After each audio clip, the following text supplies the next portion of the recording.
ఎక్కడికి వెళ్ళినా రాష్ట్రంలో ఏ మూలకెళ్ళినా యువతి యువకులు బయటకు వచ్చి మాకు మార్పు కావాలి, అలసిపోయాం, విసిగిపోయాం, మాకు మార్పు కావాలి అంటే ఆ మార్పుని నేను ఇప్పుడు గమనించలా, ఇప్పుడు గ్రహించలా. వైసీపీ వచ్చిన రోజునే గ్రహించాను, అందరం ప్రజలు తప్పు చేశారు ఆ రోజునని. ఆ రోజు నుంచి ఈ రోజు వరకు నేను మీకోసం పోరాటం చేస్తూనే ఉన్నాను. ఇదే 2009లో మన మీద ఉన్నది పార్టీని నడపలేకపోయాం, పార్టీని నడపడం మీకు చేత కాదని అన్నారు. ఆ మాట తప్పని ప్రూవ్ చేయడానికి దశాబ్దం నుంచి నిలబెట్టి చూపించాం, నిలబడి ఉన్నాం, మీ భవిష్యత్తు కోసం ఉన్నాం. యువతరానికి ఏ సంపద విడిచిపెట్టాం? యుద్ధము, రక్తము, కన్నీరు తప్ప, గాయాలు, బాధలు, వేదనలు తప్ప, కలలు తప్ప, పిరికితనం, మోసం తప్ప.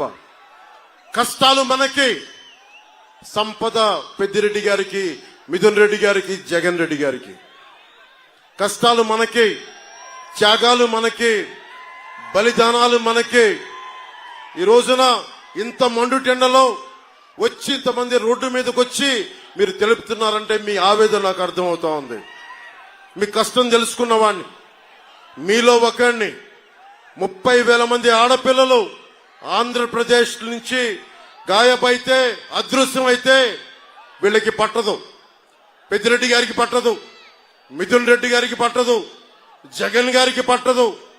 వాళ్ళు వచ్చి కేవలం దోపిడీ చేయడం తప్ప ఇంతమంది ఆడపిల్లలు అదృశ్యం అయిపోయారే, వీళ్ళ గురించి మాట్లాడాలన్న ధ్యాస లేదు వీళ్ళకి.